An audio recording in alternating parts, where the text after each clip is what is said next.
മലയാള സിനിമയിലെ എക്കാലത്തെയും മികച്ച ക്ലൈമാക്സ് ഏതാണെന്ന് ചോദിച്ചാൽ ഭൂരിഭാഗം സിനിമാ പ്രേമികളുടെ മനസ്സിലേക്ക് ഓടിയെത്തുന്ന പല രംഗങ്ങളുണ്ട്.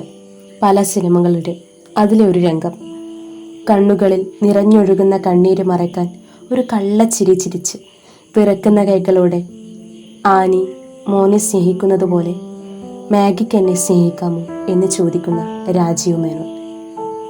മെഡിക്കൽ സയൻസും നിയമങ്ങളും വാടക ഗർഭധാരണത്തെക്കുറിച്ച് ചർച്ച ചെയ്യുന്നതിനും 30 വർഷങ്ങൾക്ക് മുൻപ് 1989 ഈ വിഷയം അതീവ ഹൃദ്യമായി അവതരിപ്പിച്ച ഒരു ക്ലാസിക് സിനിമയാണ് ദശരഥം. സിബി മലയിൽ AK ലോഹിതദാസ് മോഹൻലാൽ കൂട്ടുകെട്ടിൽ പിറന്ന ഈ അത്ഭുത ചിത്രത്തിന്റെ കഥയും പിന്നാമ്പുറ വിശേഷങ്ങളുമാണ് നമ്മൾ ഇന്ന് ചർച്ച ചെയ്യുന്നത്.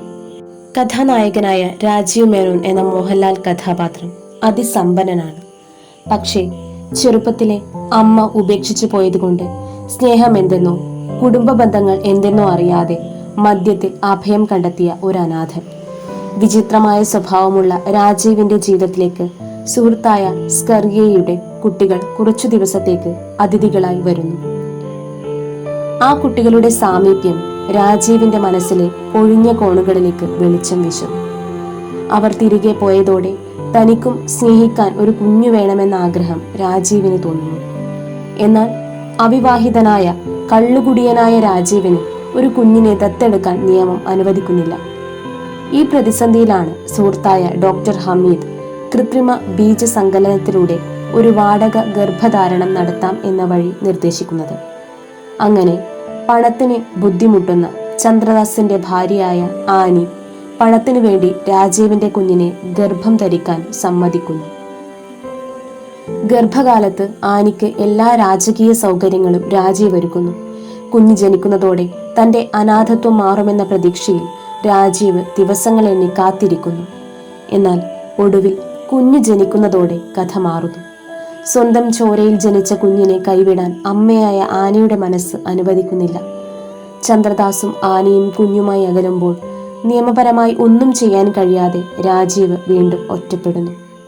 താൻ എത്ര പണം കൊടുത്താലും വാങ്ങാൻ കഴിയാത്ത ഒന്നാണ് അമ്മയുടെ സ്നേഹം എന്ന് രാജീവ് തിരിച്ചറിയുന്നു.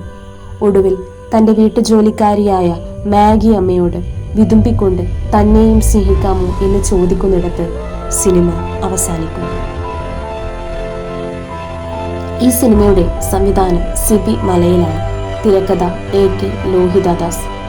1989 ഒക്ടോബർ 19 സിനിമ റിലീസ് ചെയ്തത്.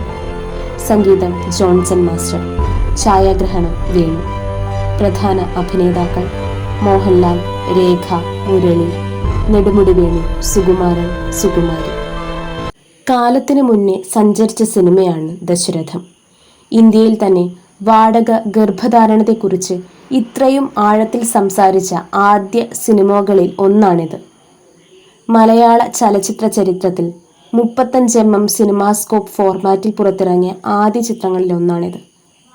ഈ ചിത്രം പിന്നീട് മറാത്തി ഭാഷയിലേക്ക് മസാ മുൽഗ എന്ന പേരിൽ ഔദ്യോഗികമായി ഡബ്ബ് ചെയ്ത് റിലീസ് ചെയ്യപ്പെട്ടിട്ടുണ്ട്. ചിത്രത്തിൽ കൃത്രിമ ബീജസങ്കലനത്തിനായി മോഹൻലാലിന്റെ കഥാപാത്രം ബീജം നൽകാൻ പോകുന്ന സുകുമാരനുമൊത്തുമുള്ള ഒരു കോമഡി രംഗം ഷൂട്ട് ചെയ്തിരുന്നുവെങ്കിലും പിന്നീട് അത് ഫൈനൽ പ്രിന്റിൽ ഒഴിവാക്കുകയാണ് ഉണ്ടായത്. പണമുണ്ടെങ്കിൽ ലോകത്ത് എന്തും വാങ്ങാം എന്നഹങ്കരിക്കുന്ന മനുഷ്യർക്കുള്ള ഒരു തിരിച്ചറിവാണ് ദശരഥം. റിലീസ് ചെയ്ത് പതിറ്റാണ്ടുകൾ കഴിഞ്ഞിട്ടും ഈ രാജീവ് മേനോൻ നമ്മുടെ മനസ്സിൽ ഒരു വിങ്ങലായി അവശേഷിക്കുന്നു. മോഹൻലാൽ എന്ന നടന്റെ അഭിനയ വിസ്മയം പൂർണ്ണമായി കാണാൻ ഈ ഒരു സിനിമയുടെ ക്ലൈമാക്സ് രംഗം മാത്രം മതി.